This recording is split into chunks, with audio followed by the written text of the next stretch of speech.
reflect about ourselves, but he challenges us, and the best thing about him is he says it the way it is, and we don't take it personally, because that's what we do.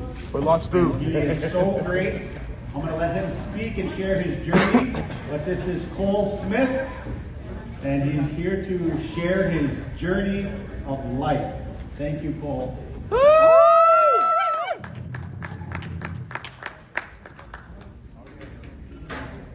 Don't be scared, bro. You got this. Thank you. My name is Cole Smith, and he says don't get offended. A lot of people get offended. I don't know if you guys seen the slide yesterday. My title was Champion of Life. It's gonna be a disappointment a little bit, but I'm just here to share. I'm not going to share my story too much. I'll go into it a little bit, but there's something I learned from Shaylin that he speaks about often is, picking up tools. Wherever you go, when you go to conferences like this, you pick up tools, you use them. So I just want to more share some of the tools that I've learned and all the things I've kind of been up to. My family is from Manitoba, St. Madeleine, Red River, Métis, but I didn't really grow up there. My dad's still over there. I go there a couple times a year. It's still home to me, but I was raised by my mom. We just traveled a lot, and being Indigenous was not a thing that I thought about till later on, probably end of high school. It just wasn't something that was talked about in my house, culture, spirituality, even religion, anything like that. And I grew up in BC for quite a bit, and it wasn't until I moved back to Saskatchewan, grade 10, when I kind of seen that difference, the Western side and the Indigenous side, and the fight between them, and it was just, for me it was an eye-opener, because, living in small towns, they pointed out that I was Indigenous often, and then when I went on reserves, I was told I was white, but I never really had a place. And two things happen when that happens. You either become a little bit funny, or you start to hide. And when I look at my brothers and sisters, even though we're raised the same way in the same house with those same circumstances, we're very different.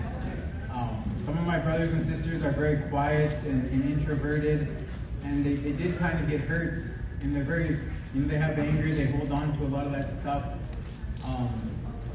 I was able to be the extrovert and laugh and, and kind of come out on the other side of that. And, for whatever reason, my capacity was just a little bit stronger, a little bit higher at that time. And then fast forward, when I, probably 4 or 5 years ago, I started hanging out with some pretty cool people. Kayla Ahenekew, she brought me out to start doing some programming out on different communities, different reserves. And I really got to start learning about my culture. When I moved to Saskatoon, I didn't really know my Indigenous side. I reached out to them, got to know them. They're really good friends of mine now, family. But they're not really into culture either. So once I started hanging out with Kayla, she introduced me to people like Shaylin and Hal. That's when I was able to start actually learning, learning about ceremony, learning about sweats, powwows, tradition. And they're really powerful people. They're very amazing people to be around, very uplifting. I learned a lot from both of them. So last year he told me I was his 117th favorite person he knows. Yeah, 100. It's not bad. It's been a year and I haven't moved up. I haven't moved up even once. No, but it's okay. So what I want to share is just kind of what I've been taking. You know, I've been out on communities very often now with my boxing programs, hanging out with the youth, and you know, I'm out there probably 3-4 times a week running programs in the city too. I run a Métis boxing program here as well. You know, I've been able to coach boxing at a high level, amateur and pro, and I've been able to kind of just see what it takes, you know, witness hard work, witness what it takes to move on, to grow, to get better, and also the other side of it, you know, the struggles that come with it. You know, even though people are focusing on boxing when they're at the gym, sometimes it's hard to leave the other stuff at the door, you know, and I got to see that quite a bit. And then in business, I've been able to build a couple businesses and just watch that and be around strong leaders, strong minds, and so that's kind of what I want to share with you guys. Some of the tools I've taken from the people I've been around. You know, when I first started in business, I had a couple of business mentors, and they were really the first people that helped me start expanding my mind. I started asking different questions. You know, and one of the questions they asked me is how I want to live. And it was one of the first times somebody asked me how I want to live and not what I want to do when I grow up. You know, what I want to be. They just asked me how I want to live. And not just financially, but culturally, in a marriage, as a parent, all those different things. And I didn't know how to answer them. I just had never thought about it. I had never been in that situation before. And that's where I got that question that Shaylin mentioned, that I asked so many people on my podcast. Or I used to ask it, but not many people could actually answer it. So my first 15, 20 episodes, I asked it every episode. And no matter who sat across from me, whether they were public speakers, athletes, business owners, most of them didn't know how to answer it. They never thought about it before. And some of them would answer with what they do. So then I stopped asking it. But it's just something I want you guys to think about. You know, how you want to live. And we're going to dive into that a little bit more. Another thing that they really opened my mind about was goal setting and building dreams. You know, having a blueprint, having a direction that you're going. And again, in every area, in family, in marriage, in being a brother or a uncle or a business owner or an athlete, you know, and having those dreams and keeping those dreams. And just understanding that some things that we do with our life come with certain dreams, certain goals. You know, and if we want to come above that, we've got to make some changes. We've got to do different things, you know. So the first thing I want to talk about is core values. I think this is a very powerful topic that I think a lot of people have never really thought about. You know, if I ask somebody what their core values are, and I have, and most people just, they brush it off. I've never really thought about it. But what core values do is they allow you to filter your day-to-day, you know, things that you're doing every day. Are they moving you closer to these things? Or are they moving you away from these things? You know, and mine are going to be different than everybody else's, you know. Some people's core values are going to be their culture. Maybe it's their brother, their sister, their parents, maybe it's just going to be different. It's all personal. But once you have these core values lined up, it just makes decisions easier. You kind of have a filter. Resilience and discipline and leading by example, that's one of mine, is just being the person I say I am. So the people watching me, can watch me lead, especially my kids. So I just want to talk about a couple of these values of mine. We're going to move on to just a little bit of a video from my podcast and just kind of show you guys some of the people I've had in my life that I've learned from. But the first thing I want to talk about is leadership. Because it's probably the place in my life that I've spent the most time trying to learn. I've had the opportunity to be a leader in a lot of areas in my life. Being a boxing coach, a business owner, a father, going out to these communities. So it's something really personal to me, and something that I think is super hard. And something I just wanted to bring up to the people here that are in that position. If you're a teacher, you're a leader. If you run programming on your community, you're a leader. If you're a coach or a captain, but if you're a parent, you're a leader. And what comes with that is this teeter-totter of rights versus responsibilities.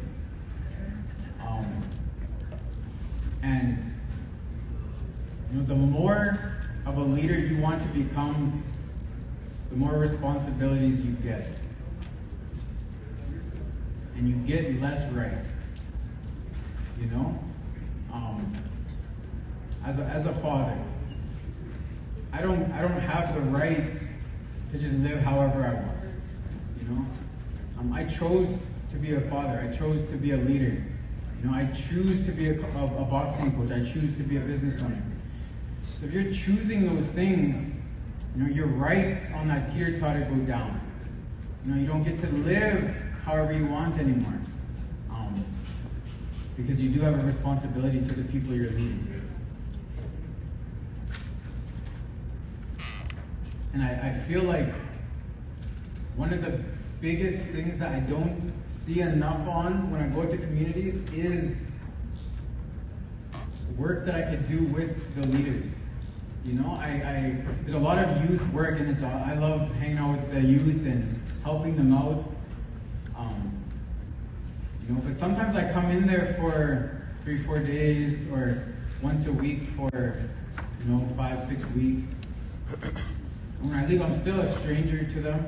I try as best as I can to build trust and build a relationship with these kids. Sometimes it happens, sometimes it doesn't. And it's fun and it's a good program. But a stronger program would be the leaders doing that as well. So these kids could watch the people leading them do what they're doing. So we don't have this do as I say, not as I do mentality. I believe leadership takes a lot of leading by example and a lot of accountability. It's a top-down system, right? Everybody's looking up to be led by somebody. And if somebody's coming in to the community, showing them healthy skills, whether it's fitness, whether it's mindset, and they go home to a leader that just says that's nonsense, it just undoes that. So if there is people who run programming and have that ability, I really do think the adults need it just as much as the youth. And the thing that it's hard for me, I've talked to a lot of communities, and lots of times they just say there's just no funding for that. It's just youth. which is, the youth are important, but so are the leaders, I think.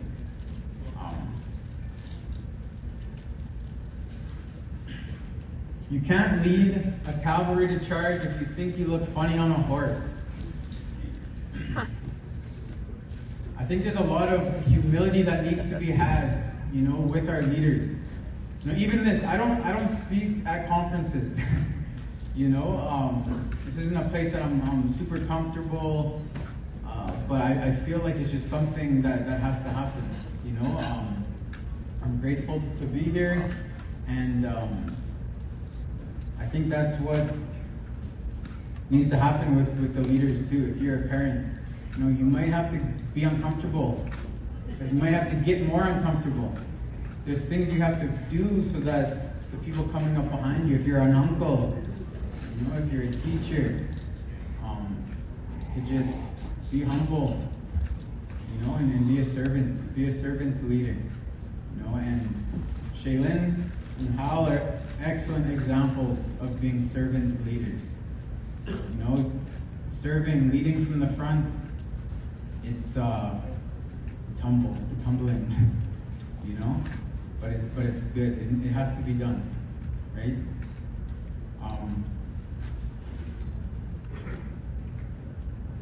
I think it's very tough to give power to people, our young ones, if you don't feel empowered. So it's just something to think about.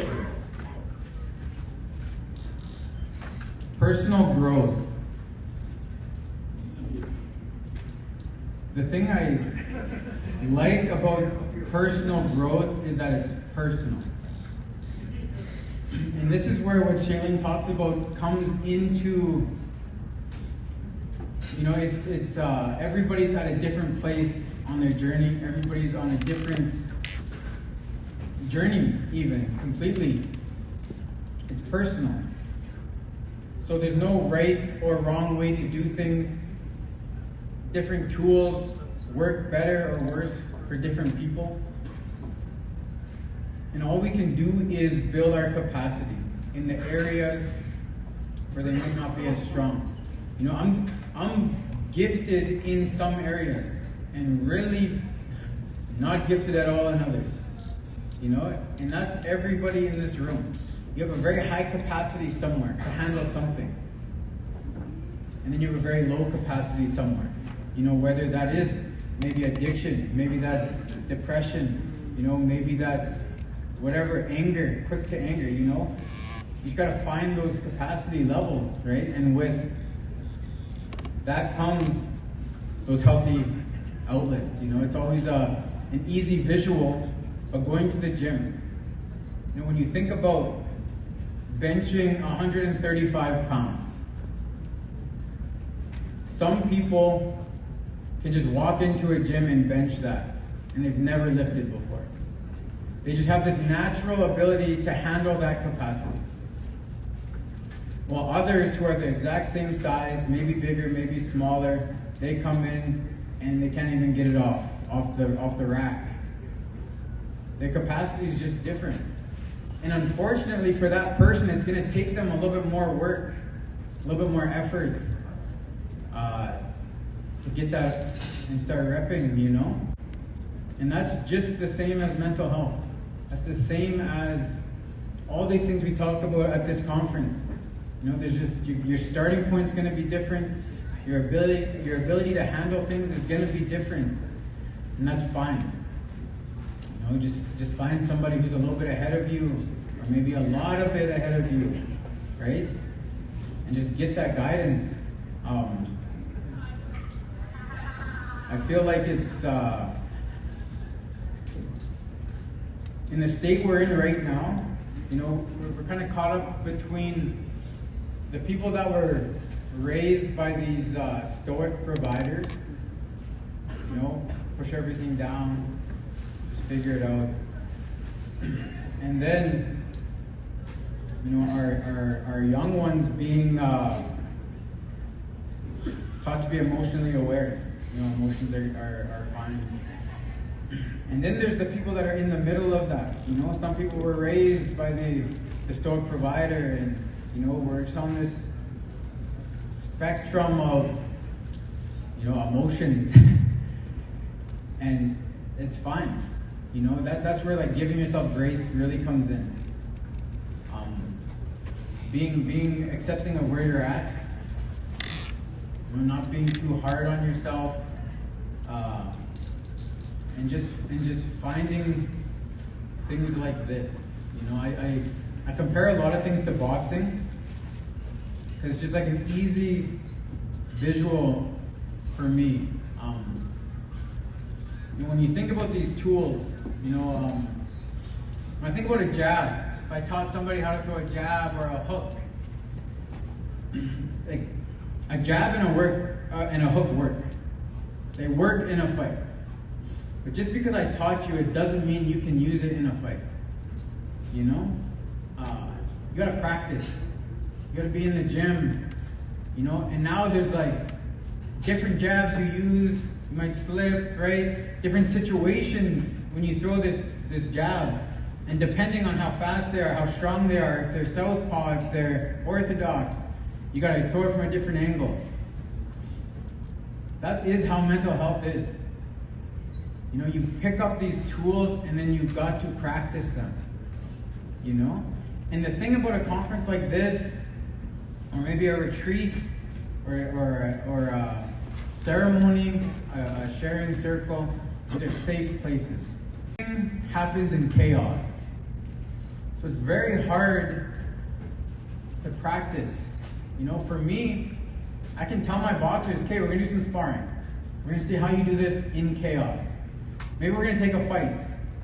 And now you got a bunch of people watching you. Now it's complete chaos. Let's work on these. Let's see what. And then we come back to the gym and I'm like, okay, well, you totally panicked. You know, your nervous system shut down. You gassed out in 30 seconds. You didn't throw a jab once, you know? Now let's go back and practice.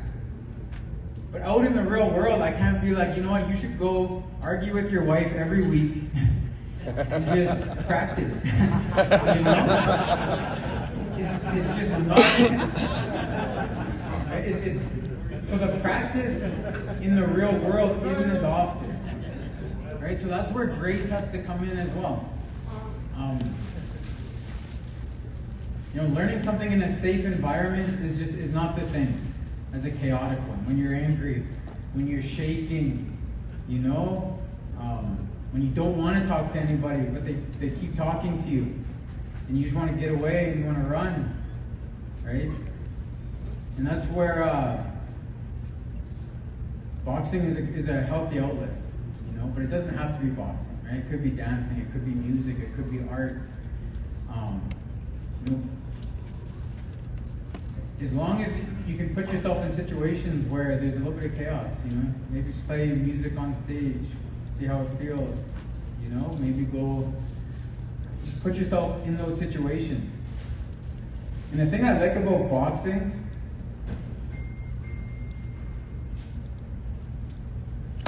is just the culture around it. You know, everybody in there is going through stuff. You know, from every race, every culture, they're in there training together in this community. Rich people with poor people, ex-gang members with police officers. You know, all these people, they just leave it or try to. And they come in and they just have this thing to focus on. And it's really empowering and empowering, right? And it's a place that we can release in a healthy way. I really think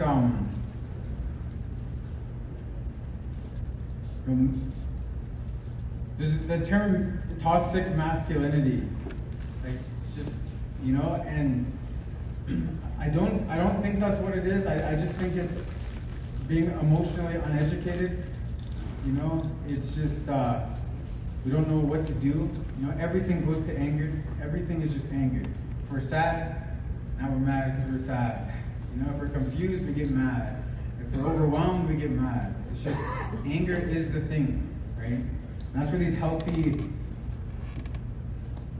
outlets can be really powerful. And I know I get some kickback sometimes, you know, boxing is violent, you know, when I want to go to a school or something. But I don't think boxing makes men, boys violent. I think it actually gives them a place to put violence, so it doesn't show up in our homes, you know? You can go there, you can let it out on a bag, right? And just express yourself in that way. And then just brotherhood. I think men need brotherhood. They need a tribe. They need community, and that's why things like this are so powerful, so important. You know, to relate, to be able to talk, to express in a safe place.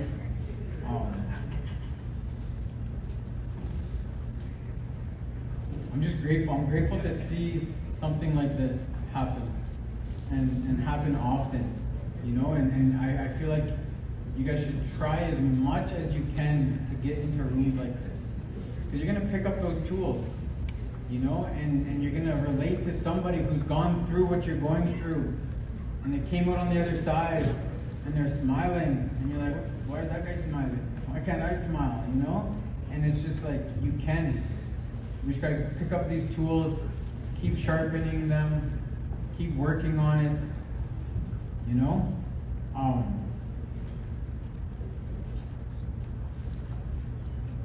that real versus ideal.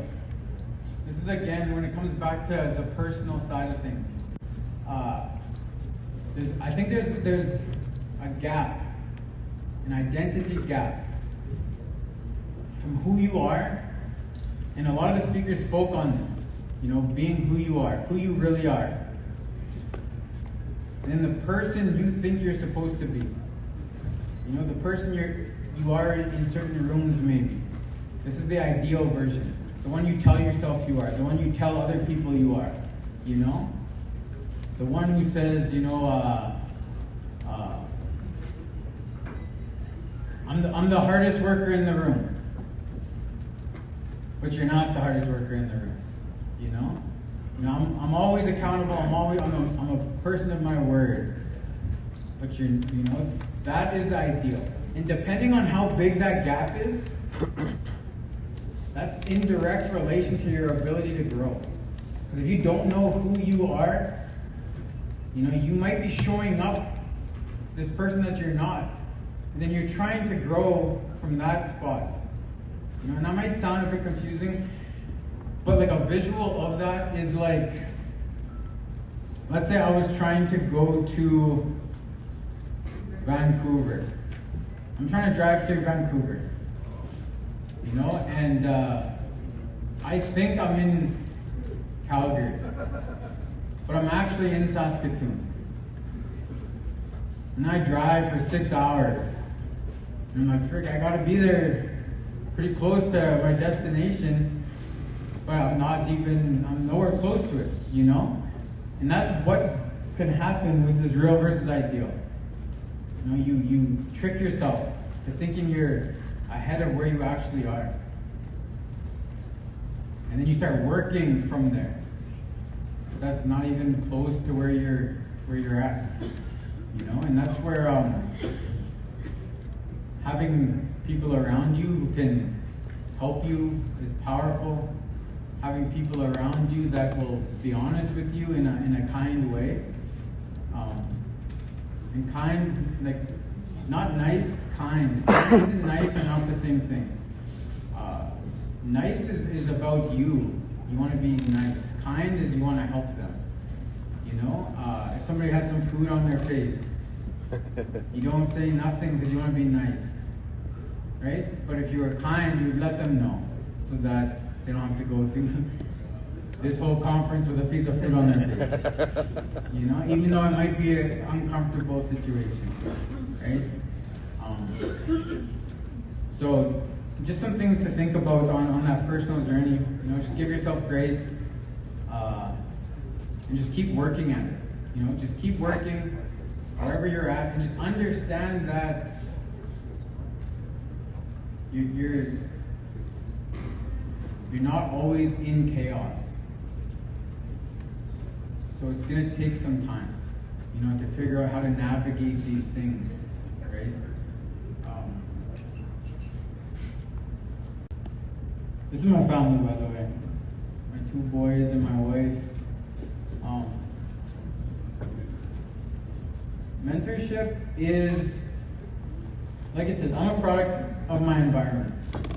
Everything I am is because of the people I've been around.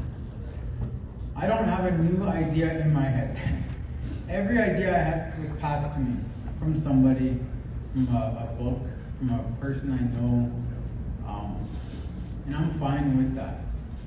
I'm fine with copy and pasting, I'm fine from seeing somebody do something successfully and being like, hey, how did you do that?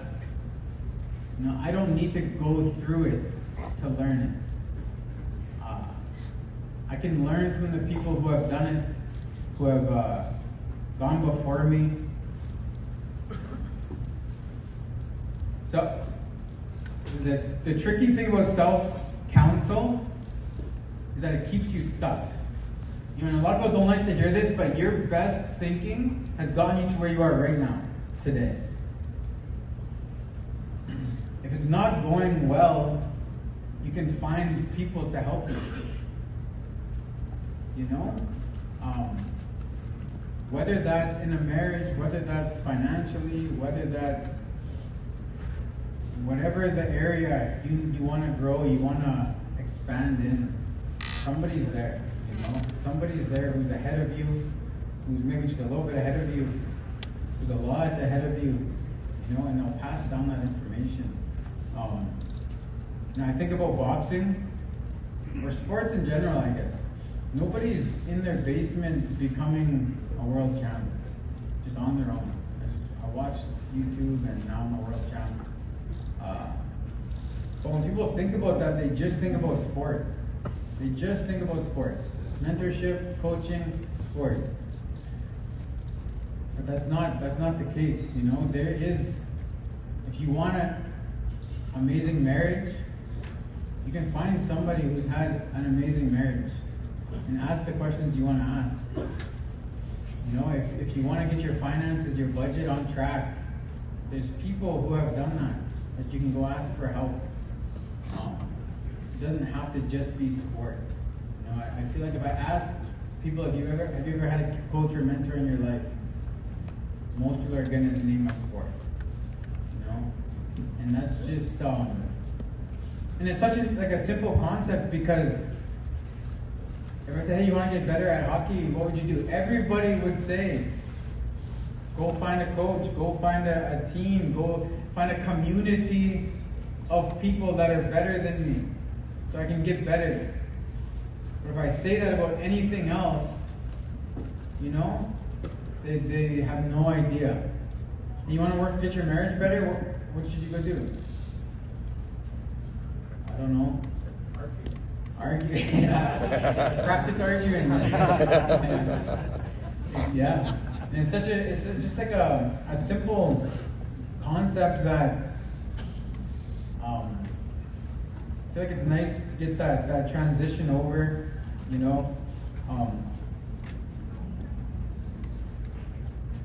there's power in proximity, you guys.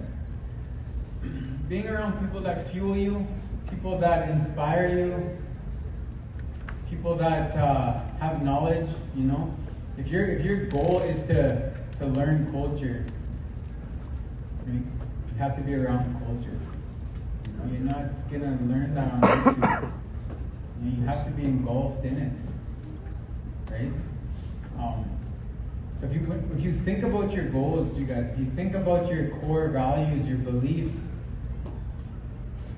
right after, think about the people around you who can help you with that. And if there isn't any, then you just gotta make a shift. You gotta make a shift. That's all that takes. And everybody is Like most people are one powerful relationship away from drastically changing their life. That's all it was for me. I met this couple who I met through a couple of friends, and they just spoke differently. They asked me different questions, and that's all it took for my mind to just shift. The 10 years before that, I was at the Colonial every weekend, just partying. Woo! And I just met this couple, and something just changed, you know? And when I look back, I don't even know if anyone said that to me before. Like, I don't know if I have, maybe I did hear it 50 times before, and it just took them to say it to me the right way, right? And it just changed everything from there on out, you know? And so just think about that, you guys. Think about who you have around you that can help you, you know? And you don't necessarily have to toss other people out, right? But just have those empowering people to help you, that you can learn from, that you can grow with, that you can bounce ideas off of. I think mentorship means the most to me. You know, reading, listening to audiobooks. It's just like information. You know, if I'm not good at something, I can get good at it, right? To wrap this up, you guys, I just want to play a clip of some of the people who have been in my circle, who I've met, who I've got to hang out with, just sharing some of the tools that they use to navigate their journey.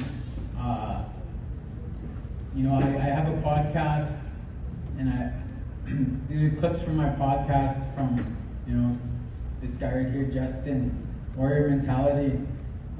He's been on quite a bit. I've learned a lot from him. Both of them have been on there. I learned a lot from Shaylin, Hal. Lots from Hal. But yeah, so I'm just going to share this just to wrap it up, you guys. You know, I have a couple companies that I've built. I have a boxing system that I take out to communities. I have a graphics company, and then my podcast. It's been fun.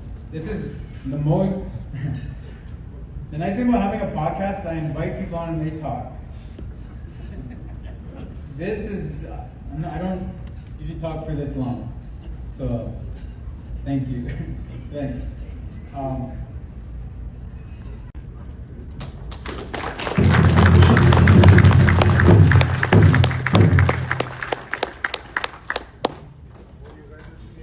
That's it for me. Thank you guys for having me. Thanks everybody. My name's Cole Smith. That's my cousin Mike Smith right there.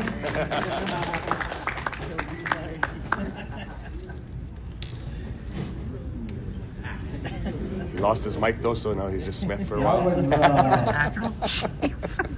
was Cole Smith.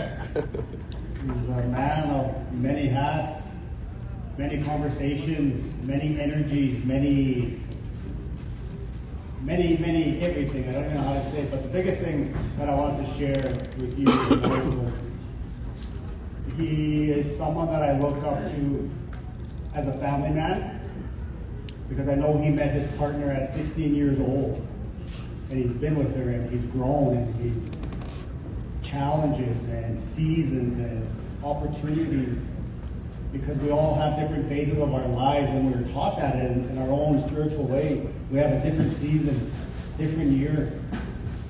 And Cole lives that. I don't know too many men in my life that have been with one partner their whole lives at 16 years old. I don't know too many of those men.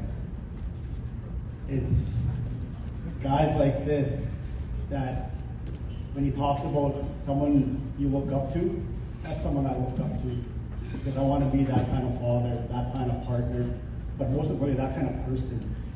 That's what he does for us.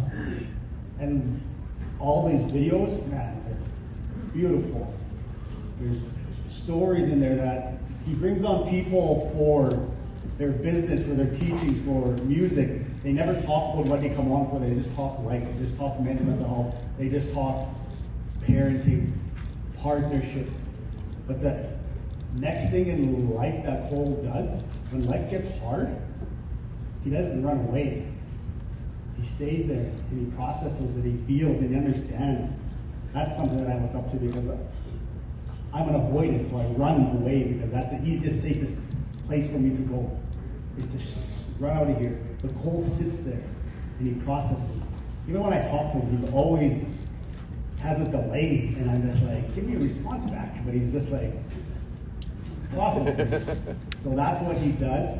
The third thing he's taught me, never be late. I was late for the podcast by a couple minutes, and why are you late? So I've never been late when it comes to something with Cole. Everybody else just gets when I show up and I'm there. So that is the biggest thing. But I wanted to do something different. There's a person here, and she's recording, and I know she's had a big impact. Cole's had a big impact in her life. I wanted her to come share that impact with Cole. And she's sitting right there, giving me these eyes.